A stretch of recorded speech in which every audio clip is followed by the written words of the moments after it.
అమరావతి రైతుల విషయంలో ఏం జరుగుతోంది? రాజధాని రైతులు ఎందుకు కూటమి ప్రభుత్వంపై మండిపడుతున్నారు? డెడ్లైన్ విధించడానికి కారణాలేంటి అన్నది ఇప్పుడు హాట్ టాపిక్గా మారింది. అయితే ఈ విషయంలో భూములు ఇచ్చిన అన్నదాతల వాదన ఒకలా ఉంటే ప్రభుత్వం మాత్రం అందుకు కాస్త భిన్నంగా స్పందిస్తోంది. అసలు ఎందుకు ఈ సిచ్యువేషన్ వచ్చింది?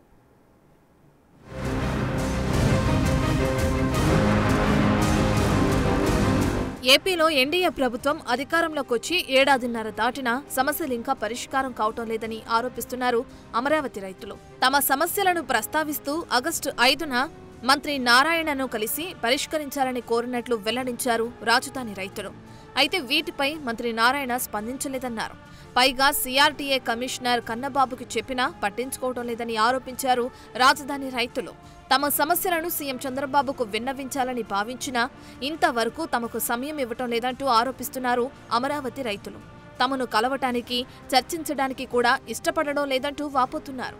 అంతేకాదు, అసలు ఏ పని పూర్తి చేయాలన్నా సిఆర్డీఏ అధికారులు రైతులను లంచాలడుగుతున్నారని ఫైర్ అవుతున్నారు. ఎన్డీఏ ప్రభుత్వం రాష్ట్రంలో వచ్చి 1.5 సంవత్సరాలు అయినప్పటికీ కూడా రైతాంగానికి సంబంధించినటువంటి సమస్యలు ఏ ఒక్కటి కూడా పరిష్కారానికి నోచుకోలేదు.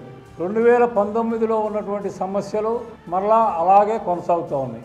ఆగస్టు 5వ తారీఖు మంత్రి గారు మమ్మల్ని జేఏసీ కలవటానికి సమయం ఇవ్వటం, ఆగస్టు 5వ తారీఖు కమిషనర్ గారిని మంత్రి గారిని కలిసి ఆ రోజు 14 సమస్యలు ఏవైతే అపరిష్కృతంగా ఉన్నాయో వాటిని పరిష్కరించాలని ఆ రోజు విజ్ఞప్తి చేయడం జరిగింది. మంత్రి గారు ఇవన్నీ కూడా చేయదగిన సమస్యలే, చేయదగిన సమస్యలన్నీ కూడా ఒక నెల 15 రోజుల్లో పూర్తి చేసి మీ అందరిని కూడా మరలా తెలియజేస్తామని చెప్పడం జరిగింది. కానీ ఇంతవరకు మరలా సమావేశం ఏర్పాటు చేసినటువంటి పరిస్థితి లేదు.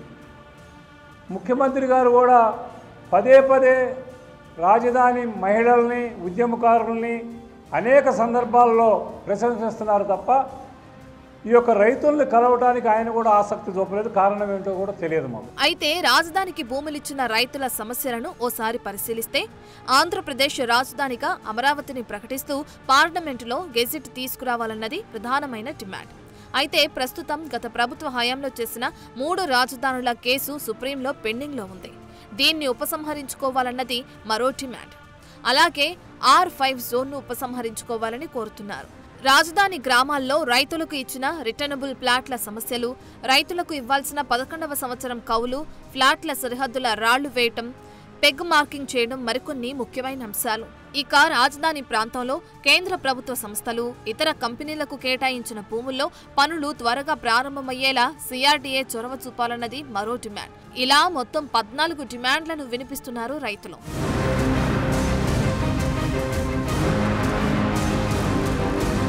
రాజధాని రైతులు సమావేశం నిర్వహించి ఆగ్రహం వ్యక్తం చేయడంతో ప్రభుత్వం సమస్యల పరిష్కారం దిశగా చర్యలు వేగవంతం చేసింది. అమరావతి రైతుల సమస్యల పరిష్కారంపై త్రిసభ్య కమిటీ సమావేశమై చర్చించింది. ఈ సందర్భంగానే రాజధానిలో భూములిచ్చిన ప్రతి రైతుకు తప్పకుండా న్యాయం చేస్తామన్నారు మంత్రి నారాయణ. ప్రతిరోజు ఫ్లాట్ల రిజిస్ట్రేషన్ జరుగుతోందని చెప్పుకొచ్చారు. ఇంకా కేవలం 719 ఎకరాలకు మాత్రమే ఫ్లాట్లు కేటాయించాల్సి ఉందన్నారు మంత్రి నారాయణ. 719 ఎకరాల్లో 320 ఎకరాలు పూర్తయిపోతుంది. ఈ విధంగా యాక్చువల్గా ప్రతిదీ 1 by 1 చేస్తున్నాం. రెగ్యులర్గా మంత్రి గారు, శాసనసభ్యులు మేము కూర్చొని డిస్కస్ చేస్తూ రైతులతో కూడా చేసి అన్ని సమస్యలు సాల్వ్ చేస్తాం. ఒకరిద్దరు చెప్పే వాళ్ళ స్వార్థం కోసం చెప్పే మాత్రం నమ్మొద్దని రిక్వెస్ట్ చేస్తాను రైతు సోదరులు. జరీబు, మెట్ట భూములకు సంబంధించి క్షేత్రస్థాయిలో వెరిఫై చేసిన తర్వాత సమస్యల్ని పరిష్కరిస్తామన్నారు కేంద్ర మంత్రి పెమ్మసాని చంద్రశేఖర్. గ్రామ కంటాలకు సంబంధించి 370 మంది రైతులకు ఇబ్బంది ఉందని వాటిని పరిశీలిస్తామన్నారు. లంక భూముల విషయం గ్రీన్ ట్రిబ్యునల్ కేసు పెండింగ్ లో ఉందన్నారు. అసైన్డ్ భూముల అంశం కేబినెట్ సబ్ కమిటీ పరిధిలో ఉందన్న ఆయన చాలా వాటిని 90 రోజుల్లోగా పరిష్కరిస్తామన్నారు. గత ప్రభుత్వ పాలన కారణంగా పలు సమస్యలు వచ్చాయన్నారు కేంద్ర మంత్రి పెమ్మసాని చంద్రశేఖర్. 98% ప్లాట్స్ అలాట్ అయిపోయినాయి. 98 అంతా ఎక్కడైతే గొడవ ఉందో 2% గురించే మనం మాట్లాడుతున్నాం. ఇవి కూడా రకరకాల కారణాలు, Lanka lands, assigned lands, court cases, ఇవి కాకుండా ఇందులో కొంతమంది వెస్టెడ్ ఇంట్రెస్ట్లు ఏ ఇష్యూ తీసుకున్నా కొంత వెస్టెడ్ ఇంట్రెస్ట్లు ఉంటాయి. వాళ్ళు ఇవన్నీ మిక్స్ అవటం వల్ల వచ్చినాయి. అందుకనే వీటన్నిటిని అంటే ఒకటి కమ్యూనికేషన్ కూడా ఇంకా మనం క్లారిటీ ఉంటే బాగుండేది. కమ్యూనికేషన్ గ్యాప్ కొంత వచ్చింది. అందుకని ఆ కమ్యూనికేషన్ గ్యాప్ లేకుండా ఇక నుంచి మీకు ఎవ్రీ 1-2 వీక్స్కి మేము కూర్చున్న వెంటనే క్లియర్గా అప్డేట్స్ ఇస్తాం. బయట అపోహలు మీరు నమ్మొద్దు. అన్నిటికంటే ప్రధానంగా ఏపీ రాజధానిగా అమరావతిని ప్రకటిస్తూ పార్లమెంటులో గెజిట్ తీసుకురావాలన్న అంశంపైన త్రిసభ్య కమిటీ చర్చించింది. డిసెంబర్లో జరగనున్న పార్లమెంటు సమావేశాల్లో దీనిని ఆమోదింపచేసేందుకు ప్రయత్నిస్తున్నామన్నారు కేంద్ర మంత్రి పెమ్మసాని చంద్రశేఖర్. క్యాపిటల్ అమరావతి అనేది పర్మనెంట్ పార్లమెంట్ సాక్షిగా ప్రవేశపెడితే దానికి ఒక శాంక్టిటీ ఉంటుంది అనేది అది గౌరవ ముఖ్యమంత్రి గారు అమిత్ షా గారితో మాట్లాడారు లాస్ట్ టైం వచ్చినప్పుడు. హోమ్ అఫైర్స్లో ఫైల్ మూవ్ అవుతుంది, లీగల్ క్లియరెన్స్ అయిపోయింది.